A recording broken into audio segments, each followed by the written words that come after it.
Hello guys, welcome to my another video. বন্ধুসকল আজি আমি এই ভিডিঅ'ত ডিসকাস কৰিম যে আমাৰ মুৰ্গীবিলাকৰ কিমান দিন হৈছে আৰু মুৰ্গীবোৰৰ বেমাৰ কেনেকৈ ধৰা পেলাব পাৰি তাৰ ওপৰত এইটো ভিডিঅ'ত আজি ডিসকাস কৰিম। তো বন্ধুসকল আমাৰ মুৰ্গীবিলাক দেখা পাইছে স্ক্ৰীনত। এই মুৰ্গীবিলাকৰ বয়স আজি 70 দিন হৈছে। 70 দিন কমপ্লিট হৈ যাব আজি। আপোনালোকে দেখা পাইছে মুৰ্গীবিলাক কেনেকুৱা হৈ আছে, গ্ৰোথটো ঠিকে আছে নে নাই। 70 দিনত অৰিজিনেল যিটো লোকেল মুৰ্গী আছে এই মুৰ্গীবিলাকৰ গ্ৰোথটো ঠিকে আছে নে নাই। যদি আপোনালোকে জানে তেনেহ'লে প্লিজ কমেণ্ট কৰি জনাই দিব। 70 দিনত আমাৰ মুৰ্গীবিলাকৰ গ্ৰোথটো এনেকুৱা হৈছে। তাৰ পিছত কথা হৈছে আমাৰ আগৰ ভিডিঅ'ত দাদা এজনে কমেণ্ট কৰিছিলে যে আমাৰ মুৰ্গীৰ ফাৰ্মখনত বাঁহ বান্ধি দিবলৈ বেম্বো। তো সেইজন দাদাক প্ৰথমতে আমাৰ চেনেলৰ ফালৰ পৰা ধন্যবাদ আগবঢ়াইছোঁ। আৰু আমি ফাৰ্মখনত বাঁহ যিটো বেম্বো আছে এইটো বান্ধি দিয়া নাই। আমি বেম্বো আৰু বাঁহ বান্ধি দিওঁ যেতিয়া আপোনাৰ ঠাণ্ডা দিন থাকে, অৰ্থাৎ নৱেম্বৰ, ডিচেম্বৰ, জানুৱাৰী, ফেব্ৰুৱাৰী মাহ, এইকেইটা মাহত আপোনালোকে জানে প্ৰচুৰ পৰিমাণে ঠাণ্ডা থাকে। তেতিয়া আমি ফাৰ্মখনত এইটো চাং এটা বনাই দিওঁ বাঁহেৰে। কি হয়, মুৰ্গীবিলাক ৰাতি নাইট টাইমত এই বাঁহত উঠি কেনে টোপনি যায় আৰু মুৰ্গীৰ যিটো ঠাণ্ডা এই ঠাণ্ডাৰ পৰা ৰক্ষা পায়। কিন্তু বৰ্তমান সময়ত আপোনালোকে গমেই পাইছে চাগে যে আগষ্ট মাহত প্ৰচুৰ পৰিমাণে গৰম। এই গৰমত মুৰ্গীবিলাক বহুতো চাব মুখ মেলি কেনে উশাহ নিশাহ লয়, বহুত গৰম দি দিয়ে।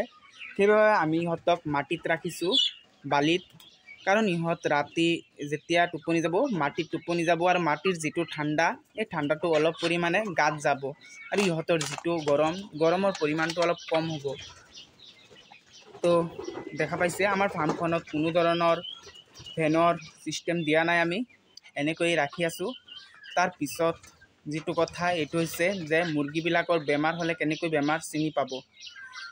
আমাৰ আগৰ ভিডিঅ'ত দাদা এজনে কমেণ্ট কৰিছিলে যে তেখেতৰ মুৰ্গীবিলাকৰ 35 ডেইজ হৈছে, কিন্তু 3-4 দিন ধৰি তেখেতৰ মুৰ্গীবিলাক যিটো 3-4টা কৰি ডেইলি ৰাতি নাইট টাইমত মৰ্টেলিটি হৈ আছে। মৰ্নিং টাইমত উঠি চাই যে 3-4টা কৰি মৰ্টেলিটি হৈ আছে। তো বন্ধুসকল মুৰ্গীটো এনেই মৃত্যু নহয়। সেইজন দাদাক প্ৰথমতে আমি কমেণ্ট কৰাৰ বাবে আমাৰ চেনেলৰ ফালৰ পৰা ধন্যবাদ আগবঢ়াইছোঁ। আৰু আজি আমি তাৰ ওপৰতে ডিছকাছ কৰিম। বন্ধুসকল মুৰ্গীবিলাক এনেই মৃত্যু নহয়। যদি কিবা বেমাৰ থাকে, ইনফেক্টেড হৈ থাকে, তেতিয়াহ'লে মুৰ্গীবিলাক মৰ্টেলিটি হয়। মুৰ্গীবিলাকৰ মৰ্টেলিটি বেমাৰটো আপোনালোকে দেখা পাব যে মুৰ্গীবিলাকৰ বেমাৰ যিটো আছে এইটো আপোনালোকে যিটো 70% বেমাৰ এইটো আপোনালোকে মুৰ্গীৰ যিটো পায়খানাত ধৰা পেলাব যে মুৰ্গীবিলাকৰ কি বেমাৰ হৈছে। তো আমি প্ৰথমতে পায়খানাৰ ওপৰত ডিছকাছ কৰিম। বন্ধুসকল যদি মুৰ্গীবিলাকৰ পায়খানা ৰেড কালাৰৰ হয় তেতিয়াহ'লে আপোনালোকে গম পাব যে এই মুৰ্গীবিলাকৰ কক্সিডিঅ'চিছ হৈছে। কক্সিডিঅ'চিছৰ বেমাৰৰ বাবে কি ঔষধ আছে এইটো আমাৰ চেনেলত আপলোড কৰা আছে। তাৰপিছত মুৰ্গীবিলাক অলপ গ্ৰীণ কালাৰৰ ডায়েৰিয়া কৰে। এই গ্ৰীণ কালাৰৰ ডায়েৰিয়া আপোনালোকৰ মুৰ্গীবিলাকৰ যেতিয়া ৰাণীখেত বেমাৰ লাগে তেতিয়া কৰে আৰু কেতিয়াবা বেলেগ ইনফেকশ্যন হ'লেও কৰে। কিন্তু এই গ্ৰীণ কালাৰৰ বেমাৰৰ বাবে ৰেষ্টিকেল দিলেই ঠিক হৈ যায়। তাৰপিছত বন্ধুসকল যিটো চবতকৈ ডেঞ্জাৰ বেমাৰ এইটো হৈছে হোৱাইট কালাৰৰ ডায়েৰিয়া।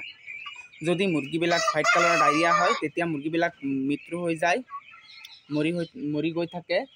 আৰু হোৱাইট কালাৰৰ ডায়েৰিয়া হ'লে মুৰ্গীবিলাক 1-2 ঘণ্টা হোৱাইট ডায়েৰিয়া কৰিব, তাৰপিছত মুৰ্গীবিলাক লেংৰা হৈ যাব। তেতিয়া গম পাব আপোনালোকৰ মুৰ্গীবিলাকৰ হোৱাইট ডায়েৰিয়া হৈ গৈছে।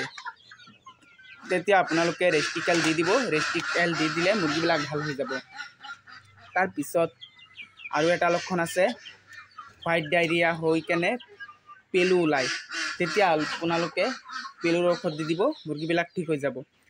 আৰু আপোনালোকে যদি কোনো বেমাৰ ধৰা পেলাব নোৱাৰে তেতিয়া ৰেষ্টিকেল এটা এণ্টিবায়'টিক আছে, এই এণ্টিবায়'টিকটো দি দিব।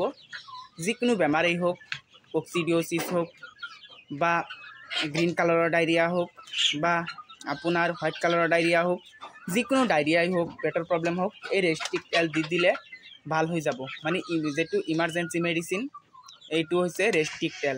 ধৰক আপোনাৰ ফাৰ্মখন বৰবাদ হৈ গৈ আছে, মুৰ্গীবিলাক একদম পূৰা ইনফেক্টেড হৈ গৈছে গোটেইখিনি, তেতিয়া লগালগ আপোনালোকে ৰেষ্টিক তেল দি দিব। ৰেষ্টিক তেলটো বেষ্ট ওৱান মেডিচিন হয় মুৰ্গীৰ সকলো ধৰণৰ বেমাৰৰ বাবে। যিকোনো বেমাৰ একদম CRDৰ পৰা আৰম্ভ কৰি কৰাই যায়, ইকলা যিবিলাক বেমাৰ আছে মুৰ্গীৰ, লেঙেৰা, মানে যিকোনো বেমাৰৰ বাবেই এই ৰেষ্টিক তেল 1 নম্বৰ মেডিচিন। তাৰপিছত কিছুমান বেমাৰ আছে, মুৰ্গীবিলাক চাব আপোনালোকে নাকেৰে ফুচফুচ কৰি অলপ এটা শব্দ ওলায়, মানে মুৰ্গীবিলাকৰ চৰ্দি লাগি যায়, তেতিয়া আপোনালোকে ৰেষ্টিক তেল দি দিব। কেতিয়াবা মুৰ্গীবিলাক কাহ হৈ যায়, গৰগৰ কৰি মুখেৰে শব্দ ওলাই আৰু মুখ মেলি উশাহ নিশাহ লয়, তেতিয়াও আপোনালোকে ৰেষ্টিক তেল দি দিব, মুৰ্গীবিলাক ঠিক হৈ যাব। কেতিয়াবা চাব মুৰ্গীৰ চকুৰে পানী ওলাই আছে, তেতিয়া আপোনালোকে গম পাব যে মুৰ্গীবিলাকৰ পৰাইজা হৈ গৈছে, তেতিয়া আপোনালোকে ৰেষ্টিক তেল দি দিব, মুৰ্গীবিলাক ভাল হৈ যাব। ৰেষ্টিক তেল মানে সকলো ধৰণৰ বেমাৰত আপোনালোকে ইউজ কৰিব পাৰে আৰু ৰিজাল্ট একদম 100% ওলায়। তো বন্ধুসকল, বেমাৰৰ ওপৰত এইখিনি আছিলে ভিডিঅ'। যদি ভিডিঅ'টো ভাল লাগি থাকে ভিডিঅ'খনত এটা লাইক কৰি দিব, আৰু যদি কিবা কুৱেশ্যন থাকে কমেণ্টত কমেণ্ট কৰি দিব। আৰু যদি আপোনালোকে ইউটিউবৰ পৰা চাই আছে আমাৰ ভিডিঅ'খন, তেতিয়াহ'লে প্লিজ আমাৰ চেনেলখন ছাবস্ক্ৰাইব কৰি নিজৰ কৰি ল'ব। আৰু যদি ফেচবুক পেজৰ পৰা চাই আছে তেনেহ'লে প্লিজ আমাৰ ফেচবুক পেজখন ফ'ল' কৰি ল'ব। ধন্যবাদ।